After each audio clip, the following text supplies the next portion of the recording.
Yes, Chorus.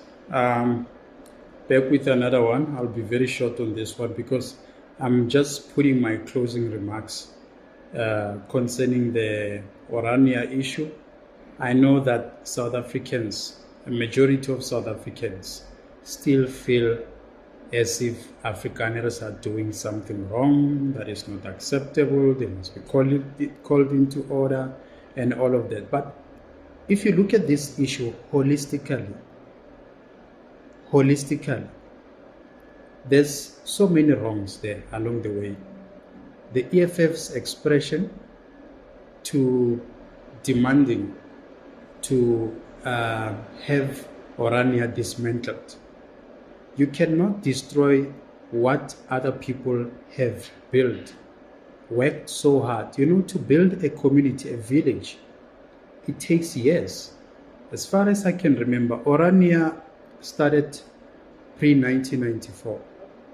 The Afrikaners were a little bit nervous that the ANC government is taking over and we might not have a place to stay, to continue our customs. They actually innocently wanted to preserve their culture, and they felt like there's no other place.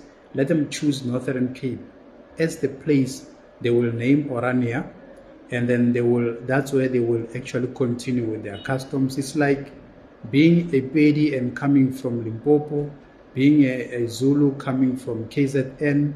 You feel very comfortable when you are in KZN. In fact, they made their KZN there. When you speak about Afrikaners, anyone who wants to see the culture of Afrikaners, we have one of the well-known YouTuber, Ude Maya, who went to Orania actually. And we might look at this thing from a racism point of view, but also at the same time, people who fly from other African countries and international to come to South Africa, if they really want to learn about the Afrikaner culture, they go to Orania. So either way, in my own view, I still maintain that let these people practice their culture. As much as vendors are practicing their culture in Venda, Sotos are doing that in Free State, Pedis are doing that in Limpopo, so on and so on. So I feel that we are actually pushing for victimization because you are forcing someone to be subjected to something that they are not really comfortable. As much as I've addressed that, are we really going to treat them as outcasts, as people who are living in a foreign country? This issue of Orania doesn't really bother Black South Africans. And we are not going to shy away from confronting our politicians about what they have done. Maybe some people might have forgotten what the ANC has done to us as Black South Africans. ANC has humiliated us more than the apartheid government. When you have hopes that the government is in the hands of black people, therefore our lives are going to change. People like us never benefited anything. I never got a tender in my whole life. I never benefited anything from the ANC. And I didn't believe that for me to benefit, I have to be an ANC member.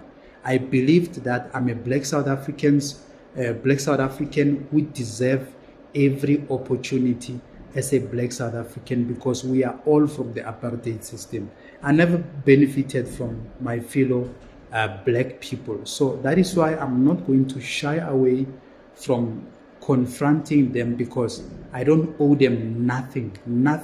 I don't owe them nothing.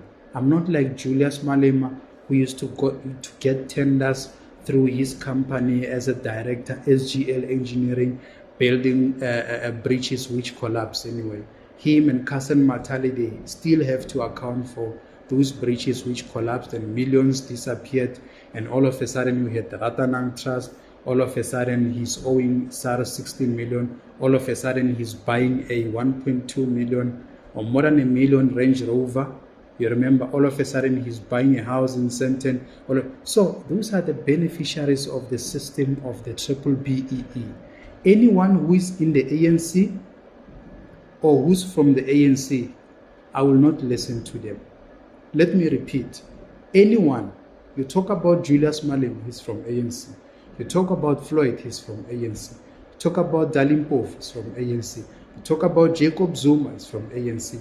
All those comrades who formed their own political parties. You talk about General Holomesa. You talk about, all of them combined, including the Terra Lekota with their failed coup and all of that. I will not listen to those people. You know why?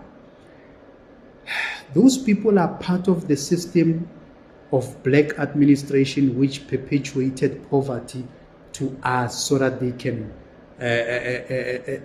nurture their fleshy lives, they can maintain their sentient life and all of that. And so I'm not really impressed with anything that has to do with people like that. I call them the middle class clever blacks who don't really care about poor people, but they pretend as if they care. They pretend they know the truth, by the way. They know the struggle. They understand everything. But I have learned something through watching many codes and also doing my own research, my personal research. I don't actually listen to what someone is saying to me. I will not listen to what Julius Malema is saying to South Africans. I will watch what he's doing. And what he's doing will tell me everything. If you talk about Patriotic Alliance, you talk about Kenny Kunene. I know Kenny Kunene used to own ZAR Lounge, where he used to splash millions, hundreds and hundreds of thousands. So I don't expect someone like Kenny Kunene to be my president tomorrow. I know Kema 26 and they are just going to lie to us. I don't expect someone like Gayton McKenzie to be a president in this country, because I know how Osbaizani they behave, how they behave. Oh, Yamenier. Those are Yamenier. He won't tell me nothing, by the way. He can act tough, confronting Helen Zille there and there, but I've spent time with many ethnic groups and I know who they really are. I'm not saying white Afrikaners like black South Africans and all of that. Not all of them, by the way, are racist. Let's just not use one blanket to paint one horrible picture about Afrikaners. I've had my own fair share of spending time with Afrikaners. I know there's racism in South Africa. I will not ignore that. But at the same time, I know there are Afrikaners who are not racist. I have never personally been called kafir. I've never experienced racism, first-hand racism. Maybe it's because of my character, or maybe I happen to be lucky to meet friendly Afrikaners who have actually, back in those years, given me a job that my ANC government couldn't give me job. They employed me, the same Afrikaners. So if someone tells me to attack Afrikaners, I'm very careful of that. If someone tells me to hate on Afrikaners, I'm very much careful. I even presided over this issue of Johan Rupert and Julius Malema. I do not see Johan Rupert as a racist. Johan Rupert is not a racist. Johan Rupert has employed more black people than Julius Malema. Johan Rupert owns big enterprises and he's helping the very same failing ANC government, which is just numb and they don't know what they are doing. But all that they know is to continue to be corrupt, is continue to steal from the very same poor people that every 5 years they come with their packet of meal and small fish oil and tin of fish to give to them every 5 years. It means you eat once in 5 years. When the politicians want you to vote for them, they come with that small groceryana of 250. They give you, so you vote for them. Then you keep them in parliament to earn 100,000 a month, and you continue to be unemployed. Why do we shy away from being consistent? I like being different. I like being different from everyone, especially when it comes to public opinion. I'm very much careful of public opinions that, Orania is a racist place. Yes, we know that. By the way, anyone has got the right to judge them. whether they are racist. But at the same time, I want to tell you something. Orania or Afrikaners in Orania have actually proven to me personally that what they foresaw pre-1994 is actually happening now. They felt the ANC government was not ready to govern. They will cause chaos. And yes, they have caused chaos. Yes, they have been corrupt. Yes, they have stolen money from the public purse. And they have never accounted for that. Jacob Zuma built his homestead. Julius Malema bought Range Rovers and all of that, buying houses in Sandton and running around and being arrogant and all of that to journalists, to everyone else.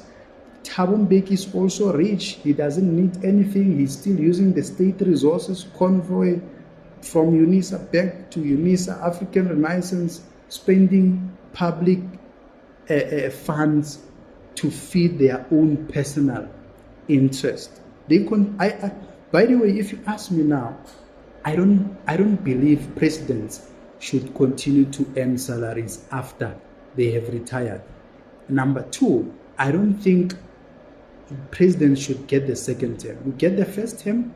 The second term should only be based on the people, when the people want you. This is my concern about the political system in South Africa, that even if you don't like Cyril Ramaphosa, as long as you vote for the ANC, you are voting for Cyril Ramaphosa. People should elect their personal president that they believe this particular person, who is not politically affiliated to any politics or political party, who is just a neutral person, will serve their interest. For as long as we are having these politicians, I'm telling you, South Africans, we are going to suffer, and no one will take you to the promised land. They will come and lie to you, deceive you, cheat on you, and steal from the tax money that you are paying. Now they are hiking tax, they are doing everything. This is so sad. And what is the nearest scapegoat that we can use? No, Afrikaners, no, they are the ones who are causing chaos. No, apartheid. After 30 years, we still blame apartheid. Black people, we must really be ashamed of ourselves. We are still chasing people who are not even minding us. They are not even paying attention to us. They are just doing their own thing there. Why can't we do our own thing? Why can't we be independent? If Orania is racist, why can't we be racist also as black people and say, okay, how many are we? How many business people do we have? Okay, here's the land. Let us get the land. Let us build our own Orania and use Aura, also our own Aura, as a currency, and do whatever, put the solar panels there, build schools, especially indigenous people, as black people, indigenous people. We should be having schools that are teaching only Tswana. We should be having schools that are teaching only English, or teaching whatever that we want. This is a democratic dispensation. So for us to push a narrative because everybody is saying, let us do this, it's very wrong. And I've raised the issue that there are so much issues that we really need to pay attention on. Students are stuck in varsity, they don't have funding, people are not getting jobs, the economy is not growing, our president continues to be corrupt. We don't understand exactly what is going on. Those are the issues that we should be concentrating on. We have got porous borders. Can you sleep in your house without closing the main door? You cannot. But in South Africa, the doors are open 24 hours. Illegal immigrants are flocking in and out of our country. In and out of our country. I don't understand what is it that people, even people who have got PhDs, who have got master's degrees, they cannot comprehend exactly my view, what I want to say. The picture that I'm painting is just a practical picture. It's not a rocket science. I'm not a scientist. I'm not a historian or someone who uses bombastic words. No, I'm just speaking a simple, nice English. Sometimes it's even, I mess up with English all the time, by the way. So why do we fail to focus on the reality? I know that if you want to tell people the truth, don't bring it, in a luggage as heavy as it is, just drop until they get used to the reality. The reality here is that politicians are lying to us. Politicians are serving their own interests. Politicians are using us as black South Africans to pursue their personal agendas. Politicians continue to lie to us.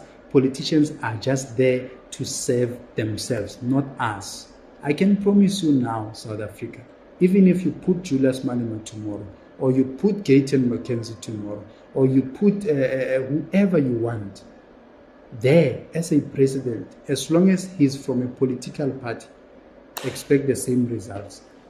Everybody is serving their own interests. So wake up, South Africa. When we approach this kind of issues, let us first sober up. I don't want to engage with people who are actually, let's say, if I speak ill about Julius Malema, I know that someone who is an EFF member will try to protect instead of trying to check whether does this make sense.